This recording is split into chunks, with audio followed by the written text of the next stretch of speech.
We're live from New Delhi. You're watching DT India Live, India's voice to the world. I'm Lipakshi Khurana. Coming up in the next 30 minutes. India holds Pakistan accountable for dastardly terror attack at Pahalgam, expels Pakistani military attaches, suspends Indus water treaty, closes the land transit-Atari border. Prime Minister Modi chairs Cabinet Committee on Security meet, vows to bring perpetrators of Pahalgam terror attack to justice. India toughens stand. Pakistani military attaches asked to leave India. Pall of gloom descends across the nation as the mortal remains of the victims start reaching respective hometowns. Family members demand perpetrators to be brought to justice. Centre convenes an all-party meet amid the Pahalgam terror attack. Defence Minister Rajnath Singh will chair the meeting.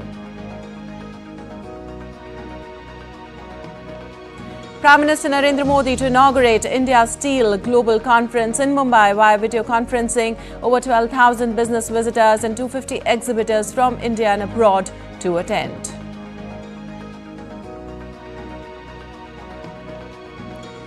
US President Trump lashes out at Ukrainian President Zelenskyy for refusing to part with Crimea to end the conflict.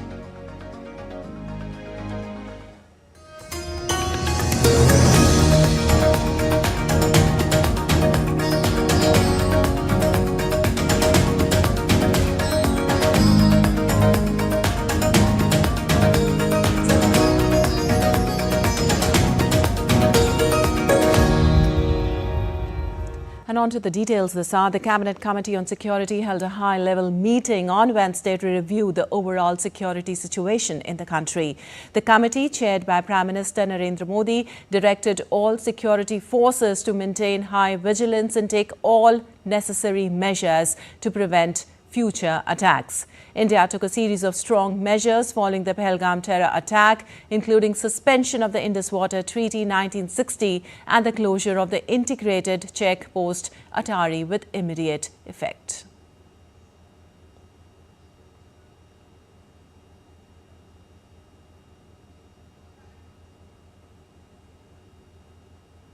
And India's Foreign Secretary Vikram Misri gave details of those measures taken by India in the wake of attack in Pahalgam. Let's listen in. Business of this terrorist attack, the CCS decided upon the following measures. 1. The Indus Waters Treaty of 1960 will be held in abeyance with immediate effect until Pakistan credibly and irrevocably abjures its support for cross-border terrorism. 2. The integrated checkpost Atari will be closed with immediate effect. Those who have crossed over with valid endorsements may return through that route before 1 May 2025. 3. Pakistani nationals will not be permitted to travel to India under the SARC visa exemption scheme visas. Any SVAS visas issued in the past to Pakistani nationals are deemed cancelled. Any Pakistani national currently in India under SVAS visa has 48 hours to leave India. 4. The Defence, Military, Naval and Air Advisors in the Pakistani High Commission in New Delhi are declared persona non grata. They have a week to leave India. India will be withdrawing its own Defence, Navy and Air Advisors from the Indian High Commission in Islamabad. These posts in the respective High Commissions are deemed annulled. 5 support staff of the service advisors will also be withdrawn from both High Commissions. 5. The overall strength of the High Commissions will be brought down to 30 from the present 55 through further reductions to be effected by 1st May 2025. The CCS reviewed the overall security situation and directed all forces to maintain high vigil. It resolved that the perpetrators of this attack will be brought to justice and their sponsors held to account. As with the recent extradition of Tahawur Rana, India will be unrelenting in the pursuit of those who have committed acts of terror or conspired to make them possible. Well, the centre has called an all-party meeting on Thursday in the aftermath of the Pahalgam terror attack. Defence Minister Rajnath Singh will chair the session while Union Home Minister Amit Shah, who returned from Kashmir on Wednesday, is expected to brief opposition leaders on the security situation and the leaders on the security situation and the government's response. The meeting will focus on security assessments, intelligence inputs and diplomatic steps taken following the attack.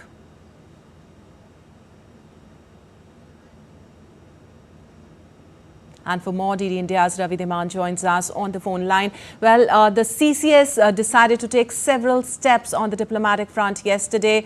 Ravi, what are the key concerns and outcomes that the political parties are expected to address in today's all-party meeting, especially in light of the Pahalgam attack?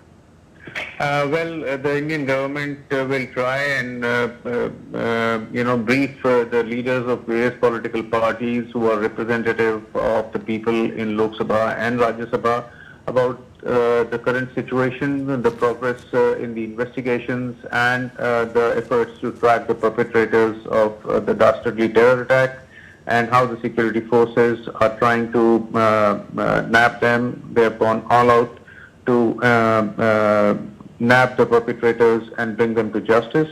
Apart from that, the government will also brief the political parties on the diplomatic initiatives that the government has announced yesterday regarding its fight against terror and regarding the diplomatic measures taken against Pakistan, including keeping the Indus water treaty in abeyance and other steps that the government has taken against the terror, the state policy of terror that is being followed. All these will be,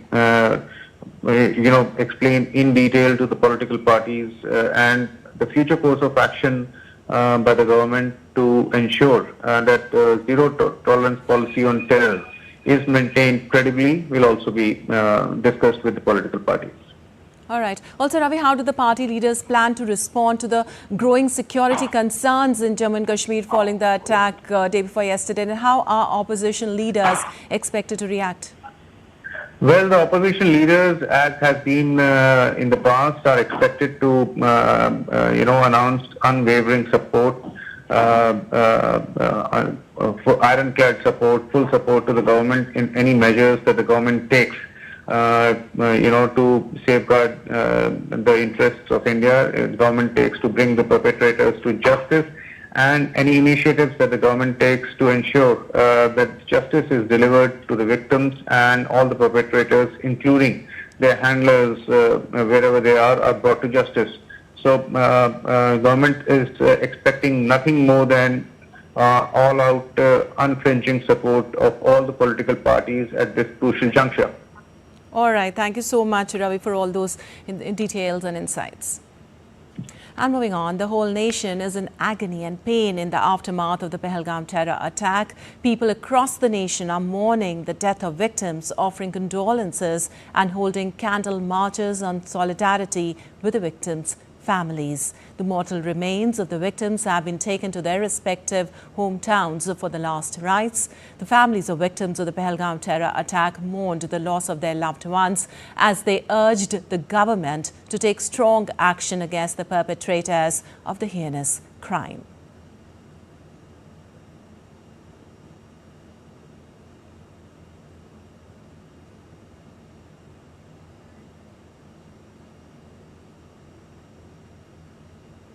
Well, a smiling, happy family of Prashant Kumar Satpathy was torn apart by the Pahalgam terrorist attack. He was from Balasore, Odisha, and had recently travelled to Jammu and Kashmir with his wife and their 8-year-old son. Their plan was simple: to spend some peaceful, joyful moments together as a family. But terror didn't spare their happiness. After saving money for months, they finally set out on this trip, not knowing it would be their last together. Filled with excitement and joy, the family was struck by tragedy when Prashant Kumar Satpathy was killed by the terrorist. Now his innocent young son and heartbroken wife have returned home alone, carrying only grief with them. Their village, Ishani, in the Ramuna block of Balasore district is now filled with mourning and silence. बराबर 3-3:30 बजे phone आया, मेरी mummy को phone आया, मेरा जो छोटा भाई का बेबी है उनको फोन किया, तुम्हारा बेटे को गोली मार दी था। वो बोले थे मैं तुम्हारे भाई को जिंदा नहीं ले सका, यहाँ पे डेड बॉडी लेके जा रहा हूँ। Well, also N. Ramachandran, a resident of Idapalli, Kerala, was tragically killed in the Pahalgam terrorist attack in front of his daughter. N. Ramachandran's neighbor said that he was planning to visit for a very long time and their trip turned into a nightmare forever, altering their lives. After years of working abroad, Ramachandran had returned to India 2 years prior. Their daughter, who lives in Dubai, had come to visit them during the holidays with her twin children. രാമചന്ദ്രനേട്ടൻ ഞങ്ങൾക്ക് ലോകം വേണ്ടപ്പെട്ട ഒരാളായിരുന്നു. ഞങ്ങളുടെ അയൽവാസിയാണ്. പക്ഷേ അദ്ദേഹം നല്ലൊരു മെമ്പറായിരുന്നു. പക്ഷേ അയാളുടെ ഈ ശനിയാഴ്ച വളരെ സന്തോഷമായിട്ട് അവർ കാശ്മീരിൽ പോയതാണ്. പക്ഷേ ഇങ്ങനെ ഒരു ദുഃഖവാർത്ത ഞങ്ങൾക്ക് എല്ലാവർക്കും ഭയങ്കര വേദനയുണ്ട്. ഞങ്ങൾ അവരുടെ കുടുംബാംഗങ്ങൾക്ക് വേണ്ടിയിട്ട് ഞങ്ങൾ പ്രാർത്ഥിക്കുന്നു. അയാൾക്ക് നല്ലത് വരട്ടെന്ന് ഞങ്ങൾ ആശംസിക്കുന്നു. And Shailesh Kalathia, a resident of Surat, Gujarat, was among the victims of the brutal terrorist attack in Pahalgam. Shailesh's brother said that the only solution to this problem is to eliminate the terrorist completely. Shailesh was currently working with a major government bank in Mumbai. He was about to celebrate his 44th birthday on April 23rd and had gone to Jammu and Kashmir with his family to make it a memorable occasion. Tourist पे attack करते हैं, ये लोगों को कोई निष्ठा इसकी कोई क्या करें हम, इतने गिरे हुए लोग हैं आतंकवादी। पूरे देश यही आज मैंने मेरा भाई खोया है, कल दूसरे पे मारे गए, सुधरने वाले नहीं है। इसको मार के खत्म करो मोदी जी, इसको खत्म करो। 64-year-old Sanjay Lele, an accountant from Dombivli, Mumbai, too, was there celebrating his vacations in Jammu and Kashmir with his family before the terrorist brutally attacked him. In the attack, Sanjay Lele lost his life and his son was injured by a bullet. The family is in deep shock and cannot believe that Sanjay Lele, who used to take care of everyone, will never return.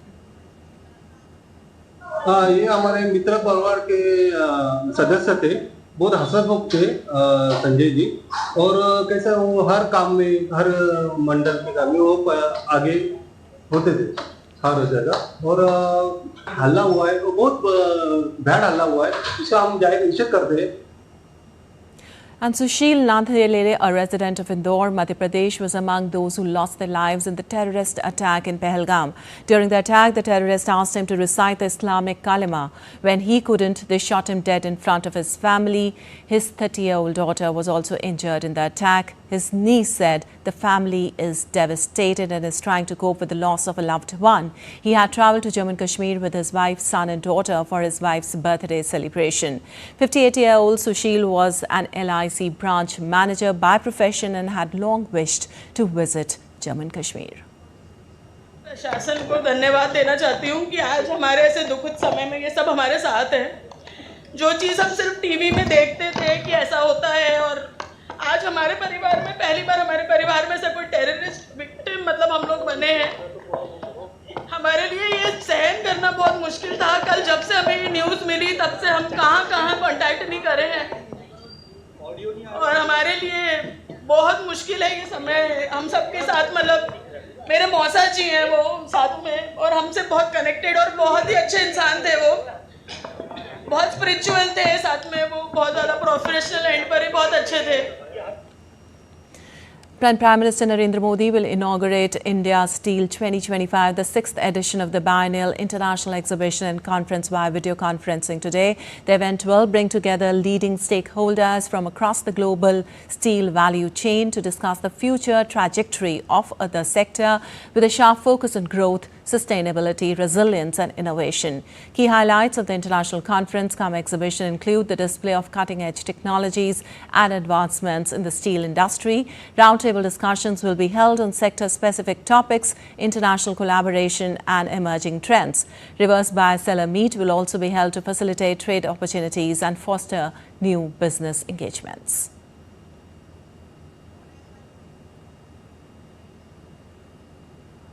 Well, the event will also focus on themes like augmenting domestic consumption, showcasing futuristic steel applications and fostering global partnerships. With more than 12,000 business visitors, 250 exhibitors and 1,200 conference delegates representing various sectors, government departments, state governments, country delegations and domestic and international buyers from India and abroad, the conference would be one of the biggest steel events globally.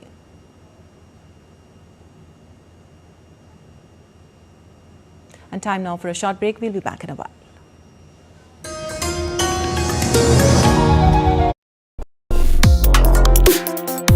Complex issues, hidden agendas, twists and turns, strategic games. We think all dots are linked. We just need to connect them. Join me every week as I connect the dots to unravel hidden designs in statecraft, mysteries, and decode issues that matter to you. Watch Connecting the Dots with me at these times on DD India.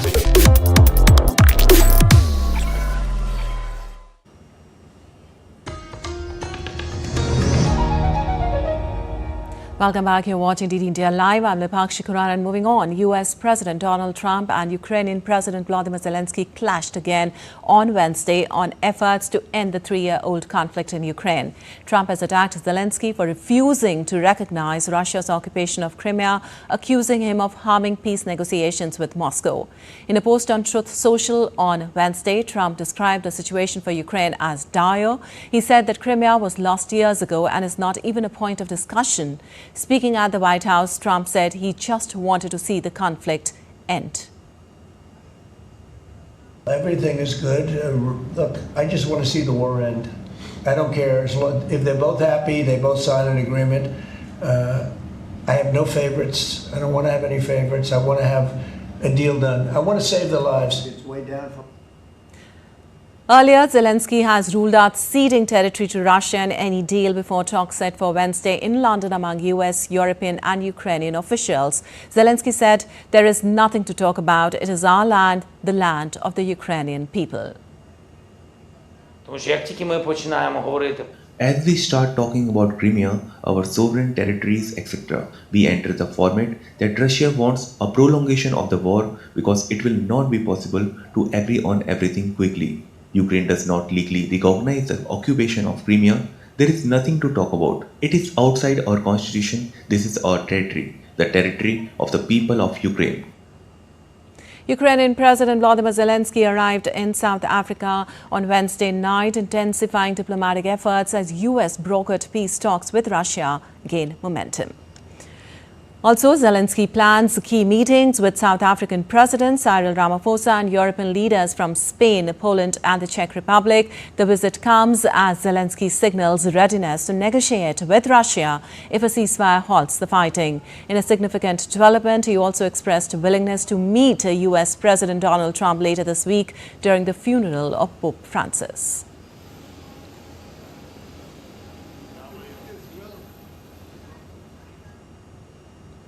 Well, a combined Russian missile and drone strike triggered fires in several districts of the Ukrainian capital Kyiv early on Thursday, injuring 21 people.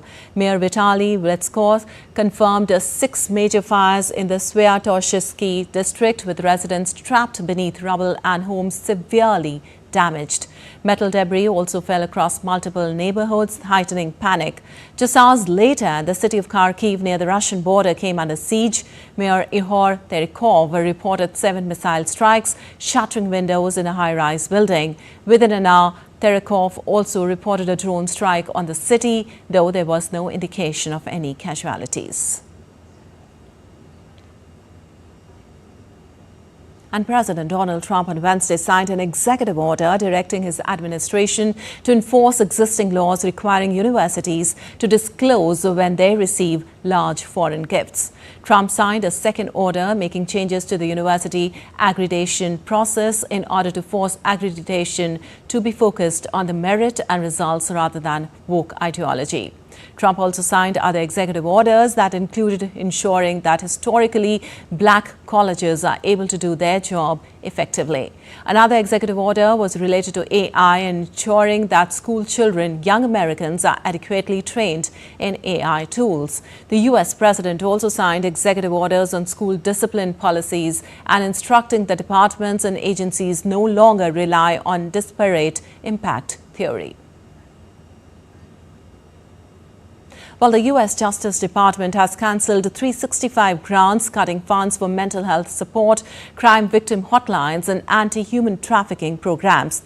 The decision, announced on Tuesday without prior warning to many employees, shocked non-profit nationwide. The Office of Justice Programs, which awarded $4.4 billion in 2023, offered only a 30-day appeal window. Attorney General Pam Bondi said the cuts reflect President Trump's policy priorities, targeting what she called ambiguous programs. The cuts will affect 22 organizations that work with the group across 10 states.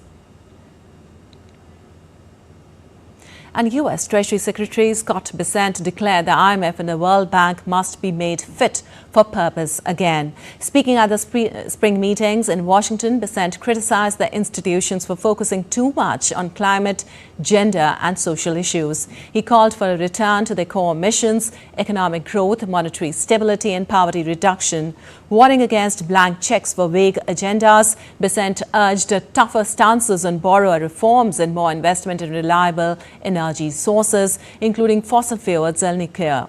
His remarks come amid fears of a U.S. pullback from the institutions. While praising IMF and World Bank leaders, Bessent demanded measurable results, signaling the Trump administration's hardline shift on global economic governance. And DR Congo government and M23 rebels have jointly declared a halt to hostilities, marking a potential breakthrough in a conflict that has scarred eastern Congo for decades. The announcement aired on national TV and backed by M23 follows secretive Qatar-led talks that stunned the diplomats. After years of failed truces and mounting bloodshed, both sides now vow to seek a lasting truce. The crisis, reignited in 2021, has seen M23 seize key cities like Goma and Bukavu. Rwanda, accused by the UN and Western nations of backing the rebels, denies any involvement, but tensions remain high. Qatar's growing economic ties with both nations add intrigue to its surprise mediation, offering a glimmer of hope in a region long trapped in turmoil. And on to some sports news now.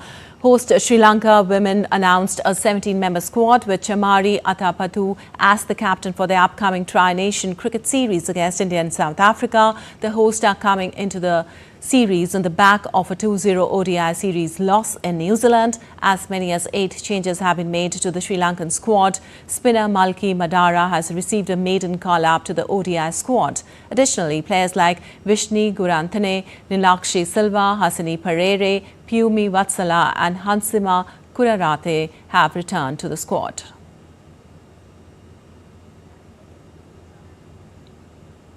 And former tennis world number 1 Andre Agassi is set to make his pickleball debut at the US Open Pickleball Championships in Naples. Agassi retired from professional tennis in 2006 after playing his last match at Flushing Meadows.